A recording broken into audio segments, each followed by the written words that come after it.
देवभूमि उत्तराखंड, जहां पर प्रकृति ने बहुत सुंदर नजारे दिए हैं और इस देवभूमि में जिस तरीके से प्रकृति ने खूबसूरत वादियां दी हैं, ऐसे ही यहां पर लोग भी दिए हैं और ऐसे ही लोगों की परंपरा भी दी हुई है। आज हमारी परंपराओं में ऐसे शब्द हैं जिन शब्दों से हमको एक प्रेरणा मिलती है, जो शब्द हमारे एक अपने लोग बड़ों के लिए एक आदर्श शब्द हुआ करते थे, लेकिन वक्त के मार के कारण धीरे धीरे वो शब्द खत्म होते हुए जा रहे हैं। जिन शब्दों से हम आदर किया करते थे, जिन शब्दों से हम जो कि एक दूसरे का जो कि सम्मान किया करते थे, लेकिन वो शब्द आज धीरे धीरे इस बदलते हुए परिवेश के चकाचौंध में जो कि कहीं ना कहीं गुम होते जा रहे हैं। तो आज हम चर्चा करते हैं अपने उन शब्दों की जो हमारे बुजुर्गों के लिए हमारे पहाड़ की बहु बेटियां कहा करते थे। तो मेरे सामने आज जो है कि यशु मैडम बैठी हुई हैं। आज हम बात कर रहे हैं उस शब्द में एक जू शब्द हुआ करता था। अब ये जू शब्द क्या था, किसके लिए प्रयोग किया जाता, क्यों किया जाता, उसके लिए मैडम बताएंगे कि वास्तव में ये जू शब्द का जो उच्चारण होता था किसके लिए किया जाता था। क्योंकि धीरे धीरे बहुत समय से मैंने सुना नहीं, लेकिन आज आपकी जुबान से मैंने ये शब्द सुने हुए हैं। मुझे लगा कि इन शब्दों को पिरो करके अपने आने वाली बच्चों के लिए एक प्रेरणा संदेश रखा जाए कि हमारे बड़े लोग जो है अपने सास ससुर के लिए किन शब्दों का प्रयोग किया करते थे। तो बताइए यशु मैडम। धन्यवाद सर। सर मेरा जन्म जो है कानपुर का है और शादी मेरी जो है उत्तराखंड में उत्तरकाशी में हुई है। लेकिन जब मेरा जो परिवेश था वो हमेशा प्लेन्स का ही था, तो वहाँ मैंने इन शब्दों को कभी नहीं सुना। लेकिन जब मेरी शादी हुई तो उससे पहले, शादी से पहले मैंने इन शब्दों को लोगों के मुंह से सुना था। जी शब्द जो है वो सास ससुर के लिए प्रयोग किया जाता है, बड़ों के लिए आदर सूचक शब्द है। तो इस शब्द का प्रयोग सास ससुर जी के लिए किया जाता था। लेकिन मैंने किसी के मुंह से सुना तो ये शब्द मुझे बहुत अच्छा लगा।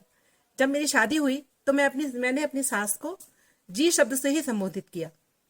तो मेरी सास इस शब्द से बहुत खुश हुई।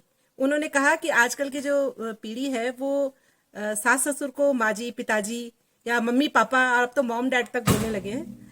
लेकिन तुम्हारे मुंह से मुझे ये शब्द सुन के बहुत अच्छा लगा, क्योंकि उनका ये कहना था कि मम्मी पापा शब्द तो हमें सुनने के लिए हमारी बेटियों से, हमें बेटों से भी मिल जाता है, लेकिन जो ये ससुर जी और जी शब्द जो है वो हमें तुमसे ही सुनने के लिए मिलेगा, हमें कोई और इस शब्द से संबोधित नहीं करेगा। जो हमारी बहू है वही हमें इस शब्द से बुलाएगी। तो मुझे ये बात उनकी बहुत अच्छी लगी, क्योंकि मैंने पहले ही इन शब्दों का प्रयोग किया, तो मुझे इन्हीं शब्दों का प्रयोग करना अच्छा लगता है। तो मैं अपने सास ससुर जी को जी कह के संबोधित करती हूँ और अपने जेठ जी को जेठ जी ही कहती हूँ। जो रिश्ते जो बनाए गए हैं उनका ही मैं पालन करती हूँ। उन रिश्तों को जिन शब्दों से बुलाया जाता है, बुलाया जाना चाहिए, मेरे हिसाब से तो बुलाया भी जाना चाहिए। उनको मम्मी पापा कहना, मतलब मुझे, मेरे विचारों में ये नहीं ठीक लगता मुझको। तो मैं तो उन्हीं शब्दों से उनको संबोधित करके बुलाती हूँ। मुझे लगता है कि इससे उनका सम्मान बढ़ता है। बिल्कुल सही कह रही हैं यस मैडम कि जी शब्द का मतलब होता है सास का आदर सत्कार करने वाला शब्द है। ये शब्द से एक सम्मान बढ़ता था। हमारे जो बुजुर्ग थे, हमारे सास ससुर हुआ करते थे, तो वो आज वो जी शब्द हट गया, सास ससुर में आ गया। धीरे धीरे जैसा उन्होंने बताया कि अब मम्मी पापा डैड ये तमाम शब्दों में प्रयोग करें, लेकिन वो विरासत है जो हमारे पूर्वजों ने हमारे लिए छोड़े थे। लेकिन धीरे धीरे वो कहीं ना कहीं आज जमाने के चकाचौंध में समाप्त होते जा रहे। क्या हमारे बच्चे ऐसे शब्दों को ढूंढ पाएंगे कभी? क्या ऐसे शब्दों से हमारे बच्चे प्रेरणा लेंगे?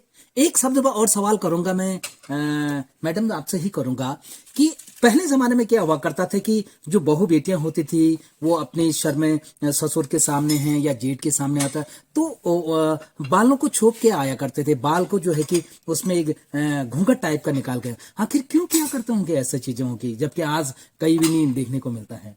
सर सम्मान सूचक था कि सर पे, बड़ों के सामने सर पे पल्ला रख के आना, वो सम्मान सूचक एक गतिविधि थी कि हाँ, अगर हमारे जेठ हमारे सामने आ रहे हैं या ससुर हमारे सामने आ रहे हैं तो उनके सामने अगर हम पल्ला कर लेते हैं या सर पे रख लेते हैं। वक्त के साथ सर ये चीजें बहुत बदल गई हैं। अब तो खैर अब ये देखने के लिए भी नहीं मिलता। मैं खुद ही अपने जेठ जी के सामने तो कर लेती हूँ, सर पे पल्ला, लेकिन सास ससुर जी क्योंकि घर में ही है 24 में, तो नहीं हो पाता सर, क्योंकि इतने ऐसी घर में ऐसी एक्टिविटीज हो जाती हैं कि हम लोग नहीं उस चीज को कर पाते हैं।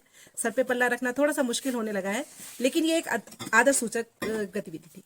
बिल्कुल, जहां पल्लू सर पर रखा जाता था उसका तात्पर्य यह था कि अपने बड़ों का सम्मान करना, अपना जेठ का सम्मान करना, अपना ससुर का सम्मान करना, अपना मम्मी ससुर का सम्मान करना, अपने ककुश ससुर का सम्मान करना। गांव के जितने बड़े लोग थे उनके सम्मान करने के लिए हम बालों, हमारे जो बहू बेटियां थी वो सर में पल्लू ओढ़ के रखा करते थे। लेकिन आज धीरे धीरे समय बदल गया है। आज तो सभी लोग जो है कि बिल्कुल जो है कि बाल बिखरा के, आपने देखा होगा। ज्यादा बयान नहीं करूंगा, यही सिलसिला आगे बढ़ाते हुए तो मैं, जैसे नए मॉडर्न के हमारे साथ दीपिका मैडम हैं, कि पुराने परिवेश में हम जिस तरीके से रहा करता था, आपने अपने बुजुर्गों से सुना होगा, और नया परिवेश में आज आप देख रहे हैं, तो उनकी सुनी हुई बातों और वर्तमान समय में जो परिवेश चल रहा है समाज के बीच में, क्या अंतर पाते हैं आप इसमें? सर, हालांकि जैसे हम लोग आजकल देख रहे हैं कि जो महिलाएं हैं पहले जो थी वो केवल घर तक सीमित थी, है ना। उनकी जो जिम्मेदारी है, उनका परिवेश जो है, सराउंडिंग है, बहुत सीमित थी। पर आज की जो महिलाएं हैं, वर्तमान समय की जो महिलाएं हैं, वो ना केवल अपना घर बल्कि अपनी जॉब को, अपने कार्य क्षेत्र को भी भली भांति मैनेज कर रही है। तो इस स्थिति में हम लोगों को भी थोड़ी अपनी सोच को जो है एकदम रूढ़िवादी, अगर मैं कहूंगी, वो ना रखते हुए थोड़ा सा हम लोगों को भी लिबरल होना पड़ेगा। क्योंकि एक ही वही बहू घर का काम भी करे और सर पे पल्ला भी रखे और अपना कार्य क्षेत्र भी संभाले, तो ये थोड़ी सी दुविधा होगी और वो मैनेज करने में उसको बहुत जो मैं समझती हूँ तकलीफ आएगी। इसलिए समय के साथ साथ बहुत ज्यादा भी नहीं, पर जो उचित है, मैं इसे कहना चाहूंगी, जो उचित है उतना हम आधुनिकता को अपनाएं। और इसमें कोई शक नहीं है कि जो हमारी जो पुरानी परंपराएं हैं, जो हमारी संस्कृति है, वो बहुत अच्छी है।